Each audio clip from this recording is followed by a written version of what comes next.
is Nnenna Elendu Ukeje. I represented Bender Federal Constituency when I was in the House of Representatives. I served them for over a decade. In that time, I chaired the Committee on Foreign Relations as well as the Committee on International Donor and Civil Societies. And I also served on the Committee on Defense, Climate Change, and admired, of course, the Women Affairs Committee.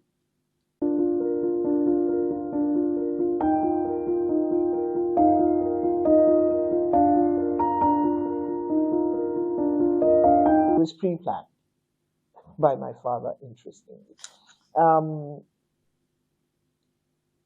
I always tell the story of how when JFK was killed in Texas, my father was in America, and I think that event, and I think it was an event that changed or shaped the lives of so many people who were there in Texas, and he happened to be in Texas at the time. And for him, he just got fascinated by JFK and all things Kennedy, and he read the books, and I think he kind of felt that it was something. He had already charted his path in the military, and I think he wanted one of his children to become a politician. I have two brothers and a sister. There's four of us, and I think I was the most malleable to suit my father's dreams. And so from when I was maybe 10, he socialized me that way, and every book I read was on politics, was on the Constitution of America, of the United States. It was on constitutions around. It was on biographies of great politicians, from Anwar Sadat to the Kennedys to Francis Penn. And I think for me, it became a way of life from when I was very young. And as I got older, quite by accident, I think, my personality was one that they used to accuse me of what they call the broken wing syndrome, because I was constantly drawn to people who were oppressed or people who couldn't speak up for themselves. And I took on fights that were not mine. And it earned me the reputation of being willful, opinionated, stubborn. And I think that, that background, what it was that I had read, and just my natural persona of being protective of people who I considered to be weaker, was a great marriage for the life in politics. And of course, when Nigeria of course had gone through a long period of military rule, and once there was the civilian interventions, I kind of thought that it was a space that I would be well suited for. So prior to then, I had worked as hotel rep for Protea Hotels. I was affiliated to the Protea Hotels in Ikeja, in Victoria Island, and of course subsequently in Ikeja and other Proteas around. And I felt that marketing, because what I did was, and I found I also had a very uncanny ability to hold a 10-minute conversation with absolute strangers. And so that whole mix, I felt that politics was just the best place for me. The drive, I was already, I had read so many inspirational books about people who were in the public space. I was a naturally empathetic person, and one who fought for broken wings, and of course the ability to have a 5-minute conversation, as I said, with absolute strangers, made politics a natural lure for me. And I had the support I required to do that, and that was it for me.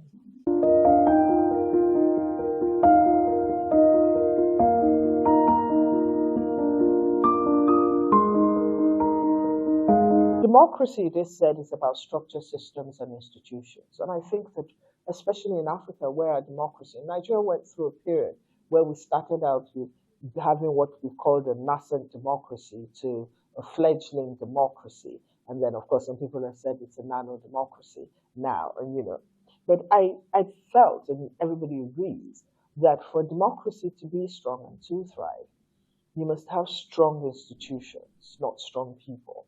And building of the Nigerian legislature was one of the most difficult journeys that we have seen in our democratic space. with the overbearing influence of the executive arm of government in the leadership space. And so I would say one of my most shining moments was when we conspired and they called it a civilian coup, when we conspired to elect a speaker of our choice. At the time, the executive arm of government had a candidate that they were interested in, but we felt that it was necessary for us to choose amongst ourselves, primus inter pares, one of us, to elect him the Speaker of the House of Representatives. Of course, the executive arm of government had all the machinery to stop us. And so there was a lot of subterfuge, and there was a lot of, kind of played like something out of a movie. And, with Speaker Tambua, who eventually became Speaker, disguising himself and sneaking into Parliament and so on and so forth. And, eventually we stood up to the executive arm of government, and I seconded the nomination of Tambua in an absolute act of unapologetic defiance. And we elected the Speaker of our choice. And I think that was the one shining moment in our country's, in my history, as well as in the history of our legislature. Of course, on a personal note, there was a lot of negotiations our country went through at the time, and part of those negotiations was just being in the room and watching how, for instance, the Nigerian American engagements on deepening conversations on issues such as the AGOA Act, and ensuring that Nigeria was not a country of interest when it came to speaking about terrorism, as well as just dealing with the everyday issues. I recall when I was on the Foreign Relations Committee, and Nigerian women were discriminated against in the Kingdom of Saudi Arabia, going there, negotiating our way out of it, and ensuring that the Nigerian women were treated with some respect. Also, the Hajj slots, negotiating on behalf of the country to increase the Hajj slots, and so many other things in my course of my daily work as the chair of the Foreign Relations Committee. Of course, I also served on the review of the ICJ judgment against Nigeria Bakassi. It was one also of the things that I was very proud of the work that we had done on that.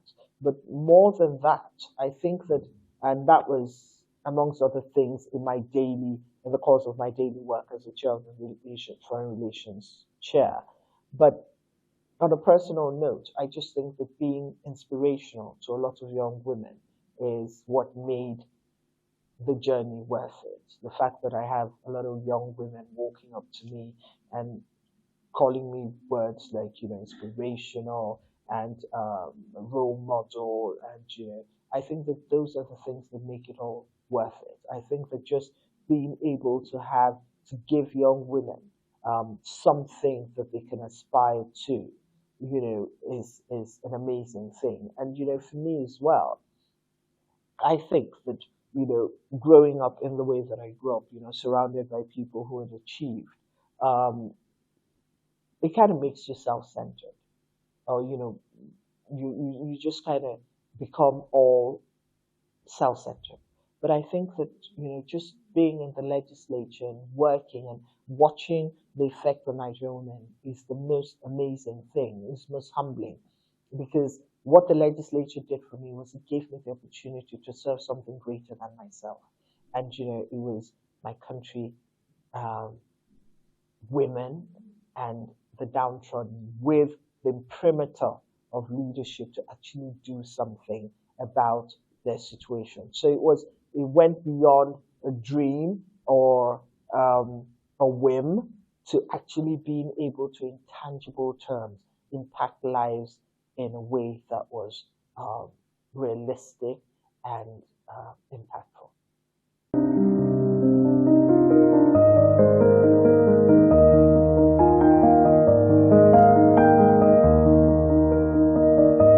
I always tell the story of how I loved being a legislator. I loved the work, but I hated the politics.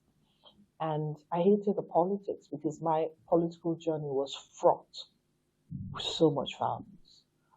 From the first time, like, I would say that when I got into politics, I was a double minority. I was a woman and I was young. And in my constituency, I was the first woman who had ever come out and run in any kind of political or vied for any political position. I mean, I come from a society where men have meetings and women can't be part of the meetings and things like that. And um, um, traditions, I'm sorry, where women are excluded. So traditionally, it is the norm. Actually, in my constituency, in where I come from, it took a Supreme Court judgment to ensure that women could have access to inheritance of their fathers. So, I mean, that is the society I come from, and I'm just trying to tell that story. I know I'm veering off, but it took a Supreme Court judgment, which, of course, has not been implemented. It's one thing for there to be a judgment, it's another thing for it to be implemented. But I tell this story just for you to realize just how patrimonial my society is. And so for me as a woman to come out and aspire to the one thing that was supposed to be the cherry on the cake, the House of Representatives, it was the highest. Of course, we have councillors. Hitherto, there were no female councillors, nor was there ever a female chairman. And so for me to jump the lower cadre and aspire to be member representing in the House of Representatives, they considered to be an absolute affront, and how absolutely dared I come up with such ambition, and so it was resisted. Of course, there was always gunshots, there was threats, there was. I mean, I needed so much security while I was in the House of Representatives, and I mean, it was like state. The state actually gave me a lot of security. Going to the village, I needed the 4 policemen, I needed the triple S, I needed all that, and I needed an armored, a bulletproof car because it was that bad. Because there was always so many attempts. But the one that was the most harrowing was when my house in the village got burnt down and all my cars razed to the ground.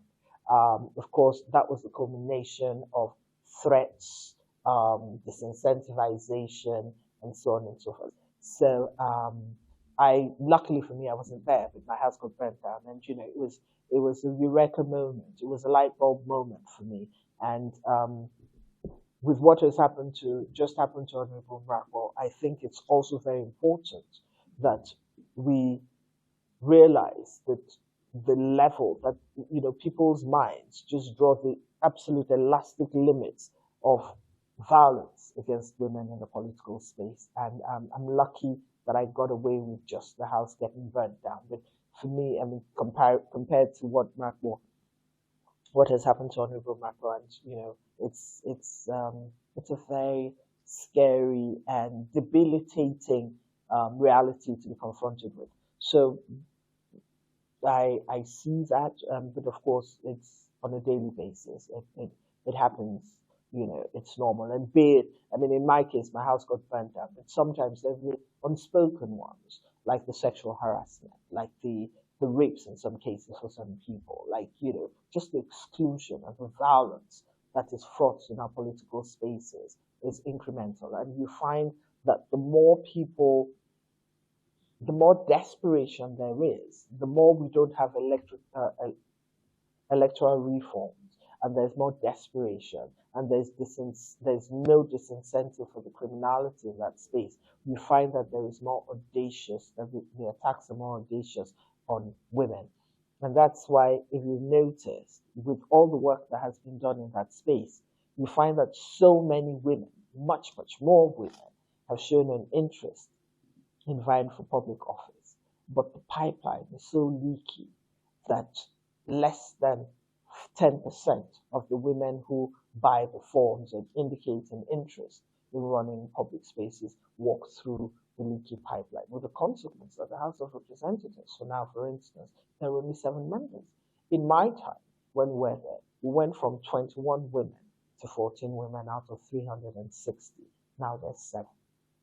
And I think that those numbers speak to the amount of discrimination that women face, the violence that women face, and just the unfair political landscape for women in the Nigerian political space.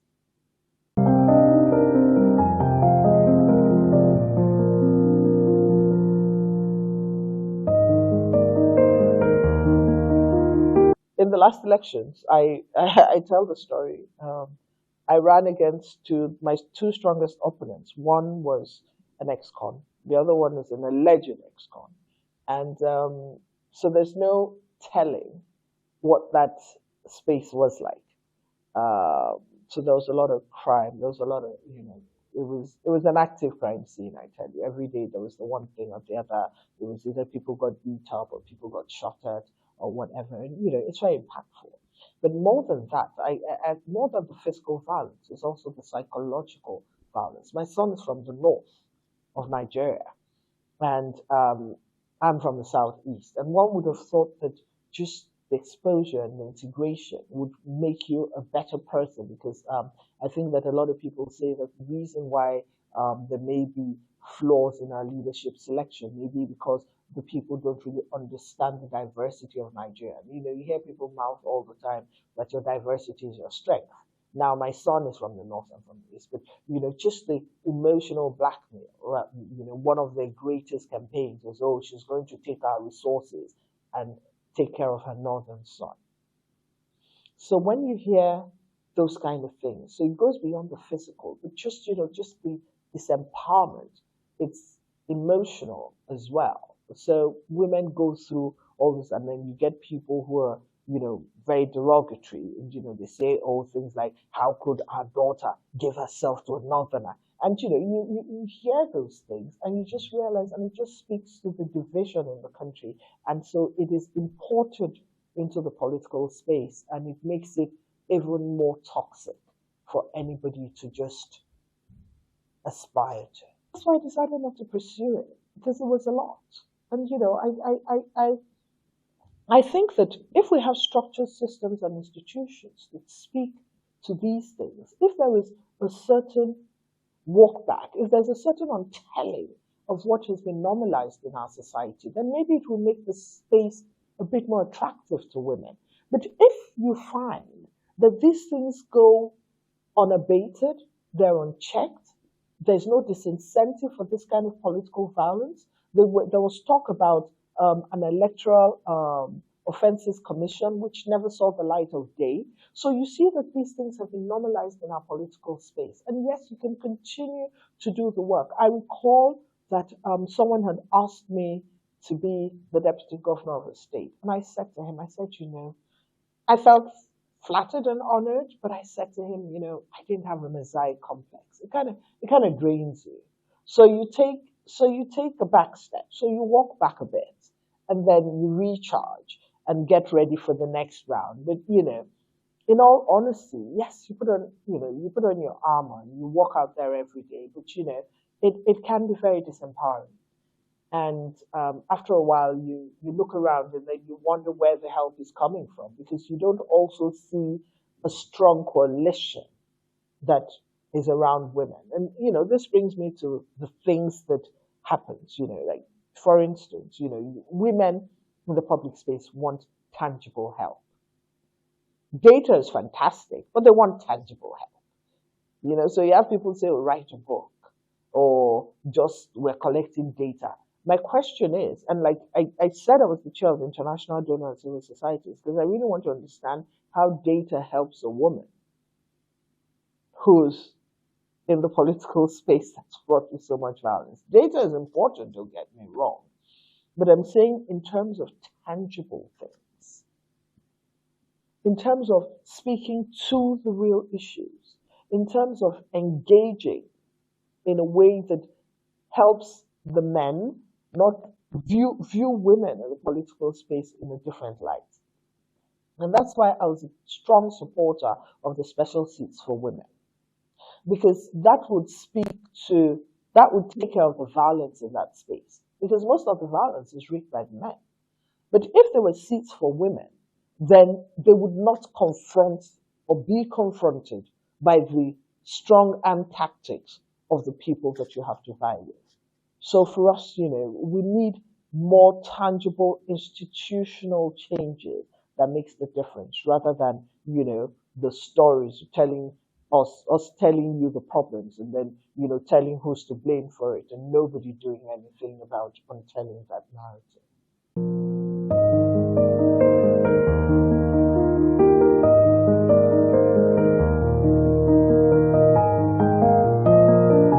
Most of the support I got from my colleagues was financial. And, some people say that money is the breast milk of politics. But, many people don't want to say it. But, I mean, I just watched the United States elections, and everybody talks about how much money, how much donations we're able to pour in.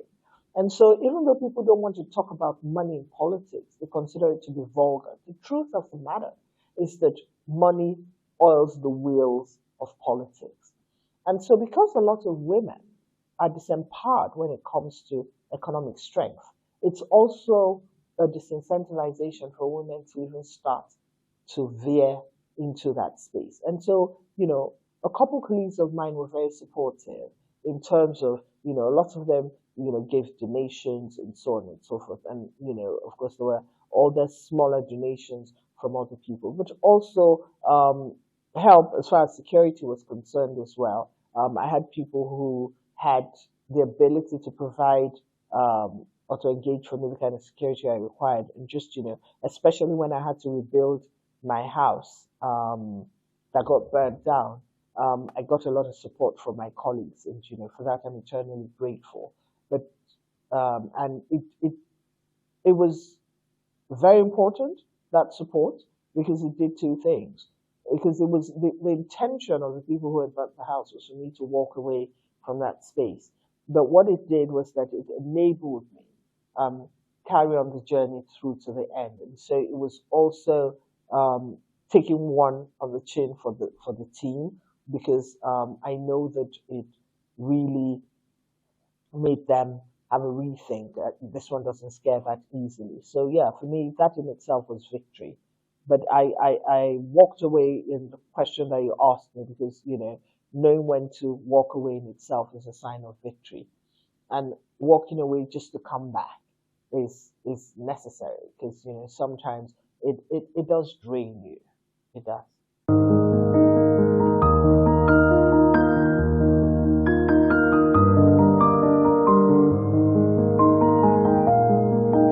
I think there must be institutional changes to this, which is what I was talking about prior, about the Electoral Offences Tribunal. There must be that. There must be a disincentive for that type of thing. There must be education. There must be clarity. There must be clear electoral reforms. We must come to the place where we must legislate. Right now, we must legislate those special seats for women. Otherwise, it will never get better. And I think that we must also come to the place where we open up the spaces. Again, I keep asking the question, and I think that the civil society must come together. It is figure-outable. It was done by the Me Too movement. We watched the Me Too movement do what they did.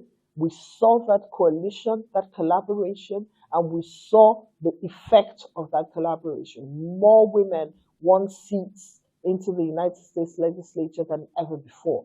So my question is that if we continue to do the things that we do, have the meetings and the town hall meetings and the seminars, and we see the numbers dwindling, then clearly it is time for us to start to ask the questions. Is it time for us to try to do things differently?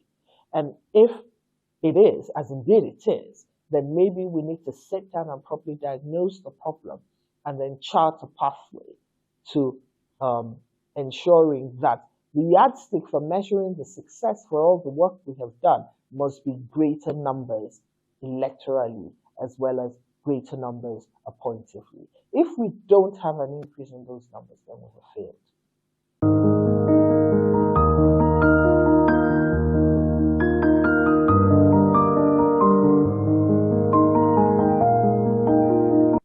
my vision is I'm hoping that we're able to walk the journey in a way that opens up the spaces, that increases the numbers.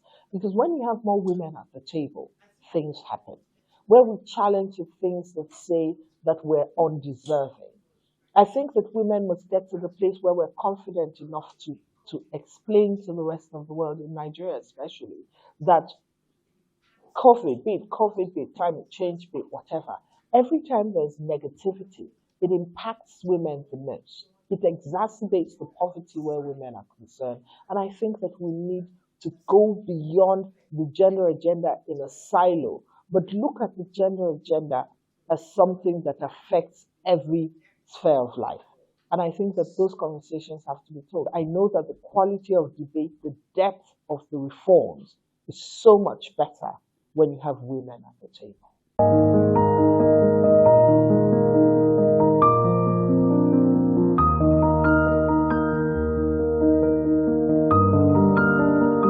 Nigerian Women Trust Fund, along with other brothers, there must be a sustained. First of all, we know what the mission is. You cannot exclude 50% of your population from hospitals, from schools, from intellect, your brawn, your drive, your passion. You can't exclude them and expect progress. So that's the vision. So, what is the will? Do we have the political will? We claim we have the political will because we sit down and we have meetings now and again. But do we have the drive to be long distance runners? And then that drive is the difference between having these conversations only when it's International Women's Day and when there's a new election, to driving, to taking the journey. We can't be stuck in 50 years ago, because it means that the baton that was handed over to us, that the fire, the torch that was handed over to us by those iconic women has been put out somewhere along the road, if that is all we have. It's us admitting that what we have is just not enough. It's us admitting that we need to raise more heroes. It's us admitting that the journey is long, it's ever shifting, and it's unending. And we're ready for that long haul.